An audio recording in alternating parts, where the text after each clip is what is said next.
At the start of the war in Ukraine, Russia's Aerospace Forces, or VKS, fielded roughly 780 tactical combat aircraft, compared to Ukraine's roughly 125. That was still a 5-to-1 advantage in raw numbers, backed by what was supposed to be one of the world's most formidable air forces. Fast forward to late 2025, and not only did Russia fail to achieve air superiority over Ukraine in the war's opening weeks, but both its military and civilian aviation industries are now careening toward what experts are calling an inevitable collapse.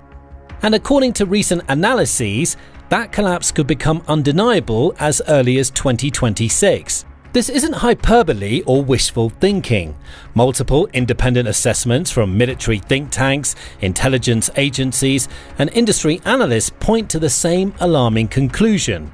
Russia is systematically running out of aircraft, the capability to produce new ones, and even the skilled workers needed to keep existing planes in the air. So let's examine exactly how Russia went from supposed aerial supremacy to potential aviation catastrophe in less than 4 years.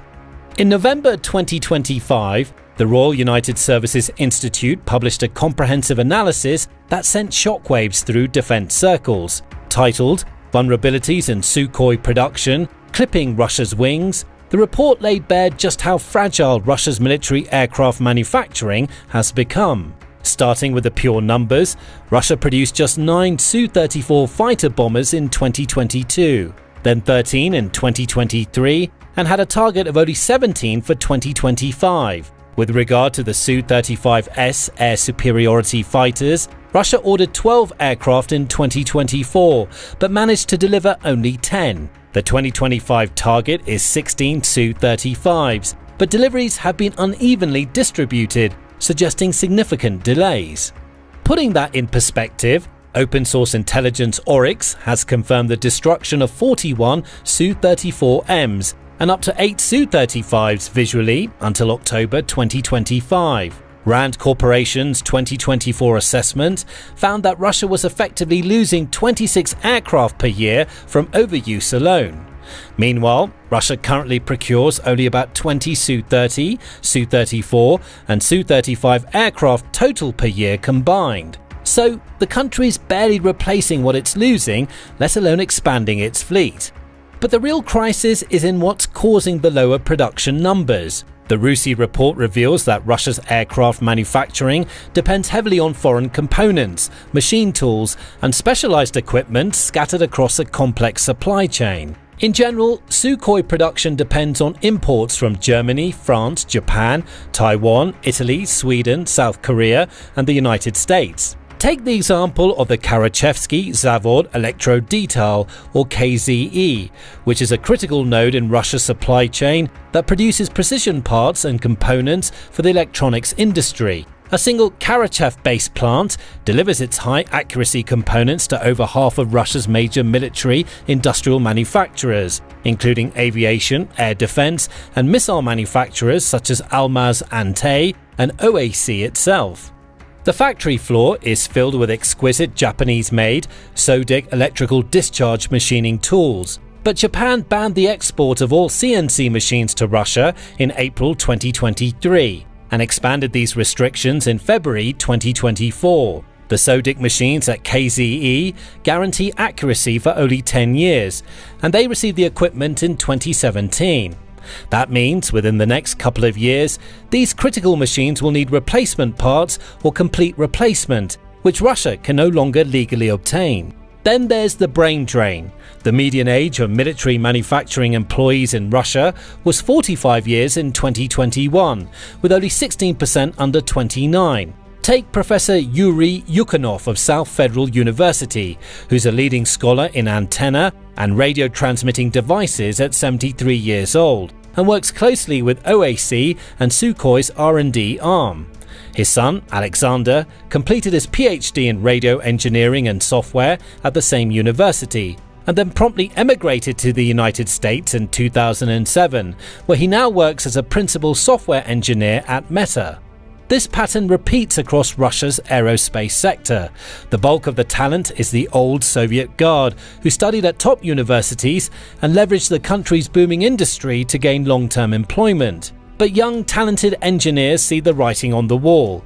The average Russian university professor makes only about $1,302 per month, with some sources nuking the average and ranking it behind neighbouring Kazakhstan in terms of purchasing power parity, let alone Western institutions. Meanwhile, Russian defense industry workers face shortages ranging from 160,000 to 400,000 workers and engineers, with the most conservative estimates suggesting 80,000 engineers are needed just to maintain current production levels.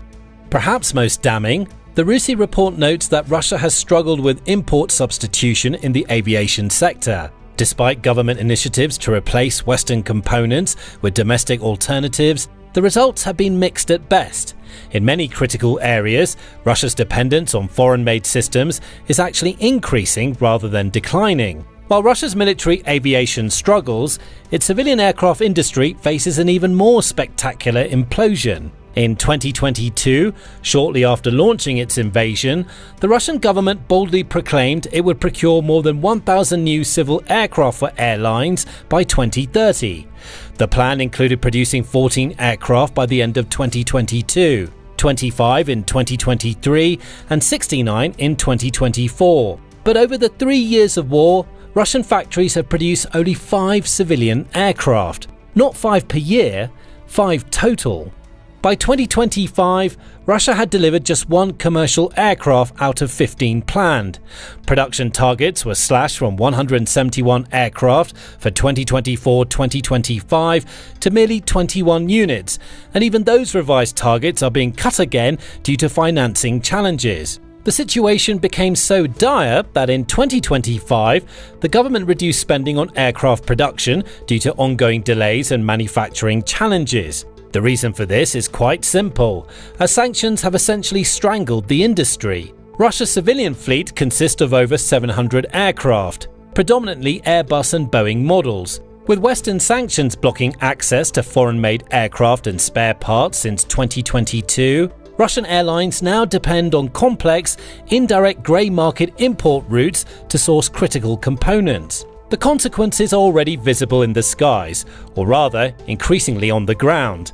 Up to 30 airlines stated in late 2024 that they would be facing potential bankruptcy in 2025, representing approximately 26% of Russia's passenger transportation. That's a quarter of the fleet grounded, with the rest needing to take up the slack. And the other companies aren't much better off, as the Russian government is constantly trying to increase company taxes to bulk up its budget. Small businesses are the latest in line, and it's only a matter of time until we see the big sharks get taxed just a bit more to compensate again. The production problems mirrored those in the military sector.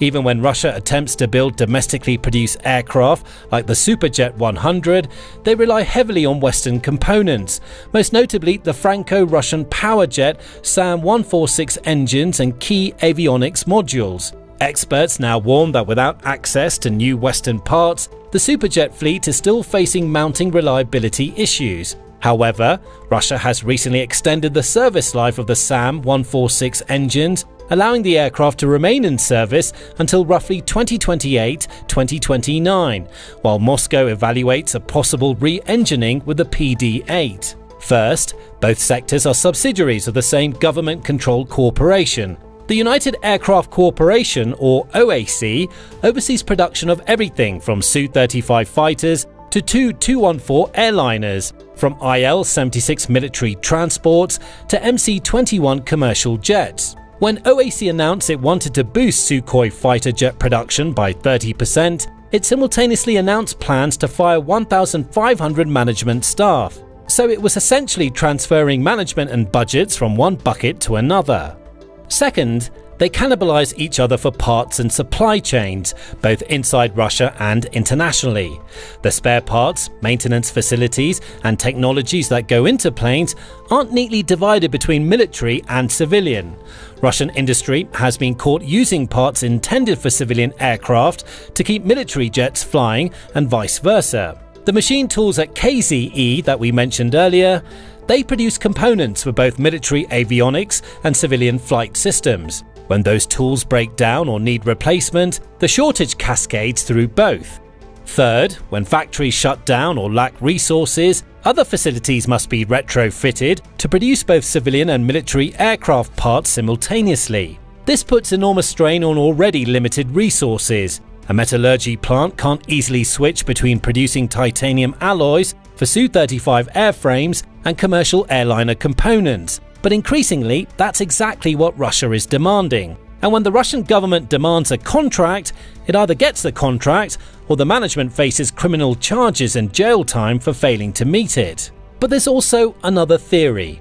The Russian government is deliberately implementing a strategy of periodic sacrifice, reducing productivity in one industry to prop up the other, then reversing course months later.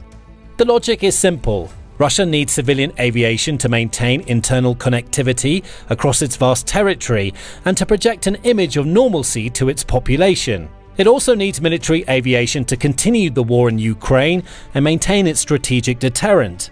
When resources become too scarce to maintain both adequately, Russian planners apparently believe they can juggle priorities, boosting military production for a critical offensive a year down the line, then pivoting back to civilian production when domestic air travel becomes too dysfunctional. But this approach is failing on both fronts. There simply isn't enough money to fuel both industries when neither is actually making any money themselves. Consider the workforce crisis. The United Engine Corporation's ODK UMPO plant in Ufa produces engines for Sukhoi military aircraft. But the same region's universities and technical schools also train engineers for civilian aviation. When young engineers emigrate to flee conscription, both sectors suffer. When the military offers inflated salaries to lure workers from civilian manufacturers, it's just redistributing a shrinking pool of talent. The Aviastar aircraft plant in Ulyanovsk similarly faced a workforce deficit of 2,500 workers in January 2024. By April 2024, that deficit had grown to 3,500. This plant produces both military transport aircraft and participates in civilian aviation projects. With the production crippled, Russia needs to be careful on how it's using the existing fleet, which is where the problems only start piling on. Russian military aviation doctrine, as outlined in reports from the French Institute for International Relations, never envisioned widespread sustained air dominance operations. Russian aircraft are primarily designed to deter incursions, provide close air support to mechanized infantry, and target vital enemy positions to soften them before ground assaults. This doctrine worked reasonably well for brief conflicts in Georgia, Crimea, and Syria. But Ukraine is different. The war has continued far longer than Russian planners predicted, and these aircraft are accumulating dangerous flight hours. As the RAND Corporation reported in March 2024, the Russian Air Force was flying at less than 75% of its pre-war capacity. Initially, Russian forces flew over 150 sorties per day, pushing older aircraft to their operational limits. This is the imputed loss problem. When an aircraft is designed for a certain number of flight hours over its lifetime, exceeding those hours dramatically increases failure risk and reduces future operational availability. The majority of VKS fighters operating over Ukraine are the newer Su-30, Su-34 and Su-35 aircraft. But according to RAND, slightly more than half of VKS's tactical airframes overall are more than 30 years old, largely older Su-27s, MiG-29s and early Su-30 variants, with far fewer flight hours left in their service lives.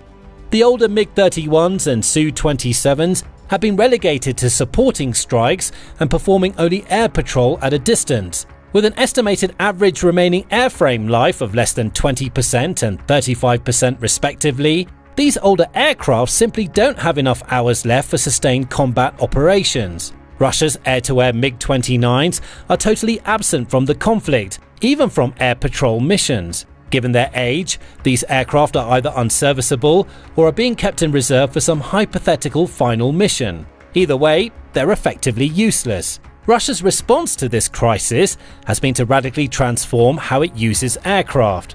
Enter the glide bomb revolution. Starting in 2023, Russia began mass-producing UMPK glide bomb kits, essentially guidance and wing modules that convert old gravity bombs into precision-guided standoff munitions.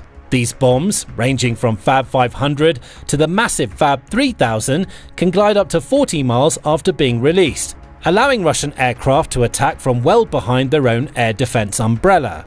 The strategy worked brilliantly from Russia's perspective. Instead of exposing jets to Ukrainian air defenses at close range, Russian pilots could now launch glide bombs from standoff distances and immediately turn back to safety.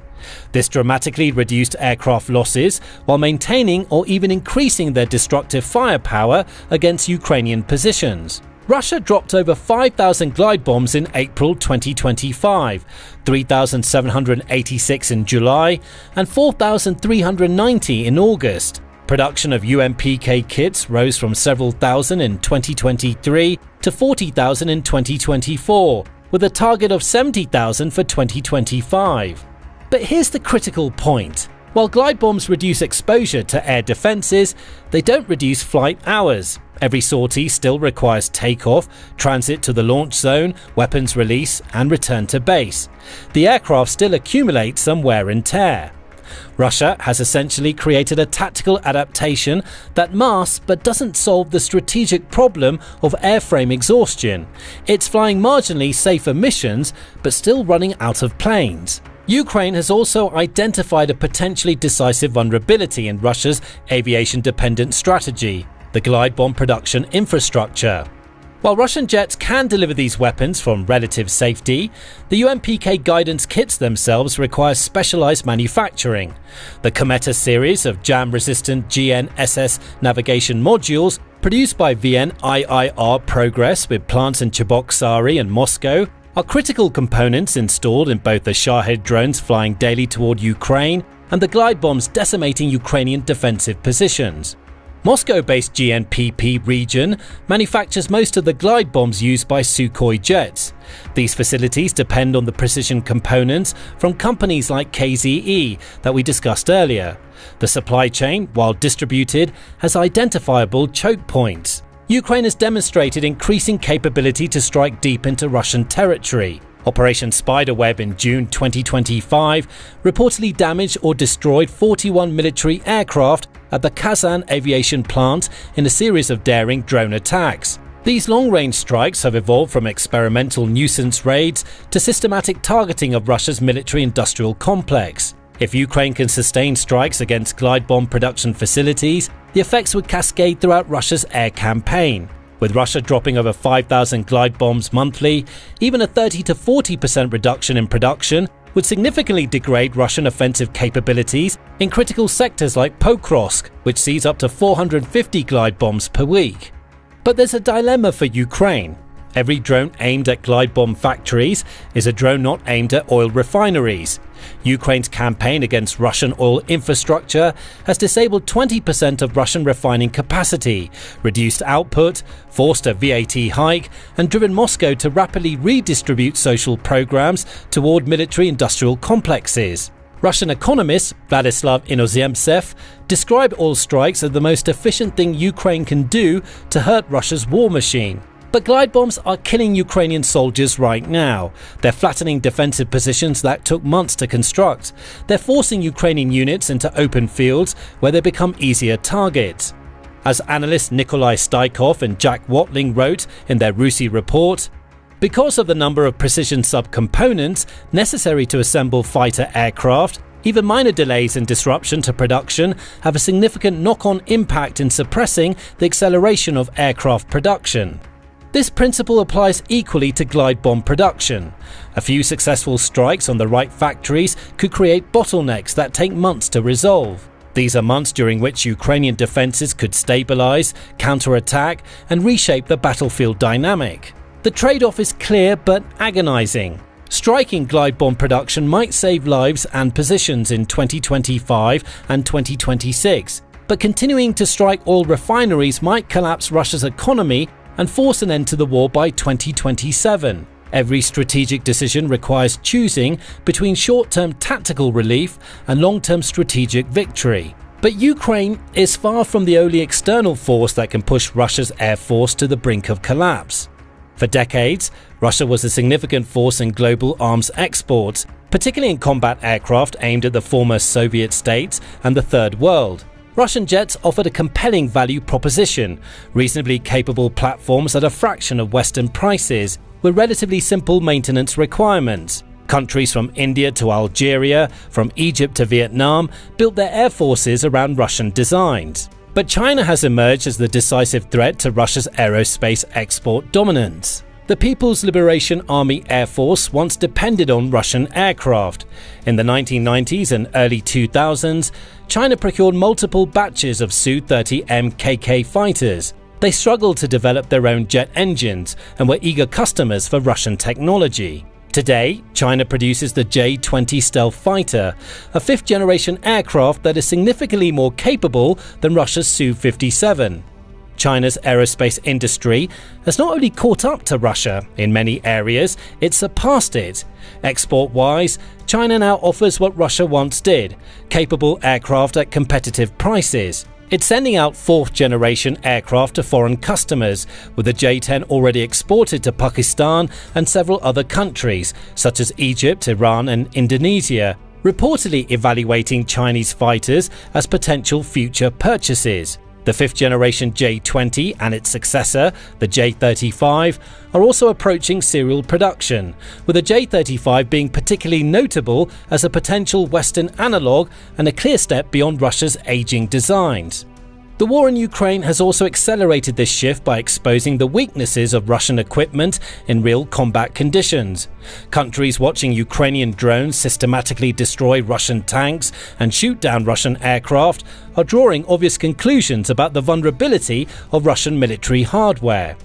India, historically one of Russia's largest arms customers, made a pointed decision when selecting new fighters. After observing the performance gap between Russian and Western systems, New Delhi chose the French Rafale over the Russian Su-57s. Egypt, which operates both Rafale and Su-35 aircraft, concluded through competitive testing that the French fighter is significantly more capable. Even more damaging, India is now cautiously considering creating a stealth fighter in response to the Chinese J-10 entering Pakistan and Russia's exports flatlining. That second point is supported by the Jamestown Foundation, which stated that Russia's arms exports collapsed by 92% from 2021 to 2024. Moscow has redirected virtually all production to its own military needs, since it's unable to simultaneously sustain the Ukraine war and meet export commitments. The few countries still interested in Russian aircraft face a sobering reality. Russia cannot guarantee delivery timelines, spare parts availability, or sustained support. The Su-57, Russia's showcase fifth-generation fighter, has barely been deployed even in Ukraine. Export customers for this aircraft have largely evaporated. Iran, desperate to replace its aging pre-revolution fleet, has been eager to obtain Su-35s as part of its burgeoning defense cooperation with Russia. And while Iran reportedly received its first Su-35 SE airframes in late 2024, Russia has struggled to deliver the broader fleet Iran expected. Following Israel's Operation Rising Lion, which showed that Russian S-300 air defense systems could be completely overwhelmed, Iran also began exploring Chinese air defense alternatives to fill the gaps Moscow couldn't. The long-term implications are also problematic. Several countries across Africa and Southeast Asia operate Soviet-era aircraft that are reaching the end of their service lives. Many face elevated threat environments and need to modernize. Russia was once the obvious supplier for these nations. Now, they face a choice between Chinese aircraft or somehow finding the budget for more expensive Western alternatives. For Russia, losing these export markets isn't just about immediate revenue. Export earnings historically funded research and development for next-generation systems. Without export income, Russia's ability to innovate and compete technologically will further deteriorate. It's a feedback loop. Poor performance leads to lost customers. Lost customers mean less R&D funding, and less R&D means even worse performance in the next generation of aircraft. When you step back and look at the totality of Russia's aviation crisis, what emerges is a picture of multiple, mutually reinforcing failures converging toward a critical breaking point. The International Institute for Strategic Studies previously delivered a devastating assessment that Russia will run out of tanks to fuel its operations by 2026. But that assessment could very well apply to aircraft and is possibly even more damning. Unlike tanks, where there are tens of thousands of Soviet-era units in storage depots that need to be minimally refurbished, aircraft require precision maintenance, regular inspections, and replacement of time-limited components. You can't just drag a 40-year-old MiG out of a warehouse and expect it to fly combat missions. If Ukraine can maintain and expand its deep strike campaign, Russia has a few options in 2026. Option 1. Continue trying to sustain both military and civilian aviation at reduced capacity, watching both sectors steadily deteriorate until catastrophic failures force wholesale grounding of fleets. Option 2. Abandon civilian aviation entirely, cannibalizing every possible resource to keep military aircraft flying for the war effort. This would leave Russia's vast territory without adequate internal air connectivity and signal economic disaster to the population.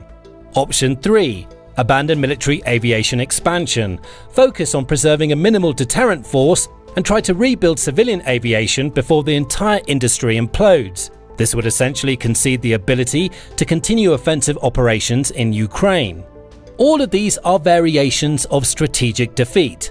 The most likely outcome is that Russia doesn't consciously choose any single option, but instead drifts between all three, making ad hoc decisions as crisis conditions dictate. The result would be a slow-motion collapse playing out across 2026 and beyond, with mass flight cancellations, aircraft grounded en masse for lack of parts, production lines going idle for weeks or months, and steadily declining sortie rates in Ukraine. Thanks for watching. Now, to understand how Ukraine has managed to systematically degrade Russia's military capabilities across multiple domains, check out this video. And to stay informed about the daily evolution of the war and its implications for global security, subscribe to The Military Show.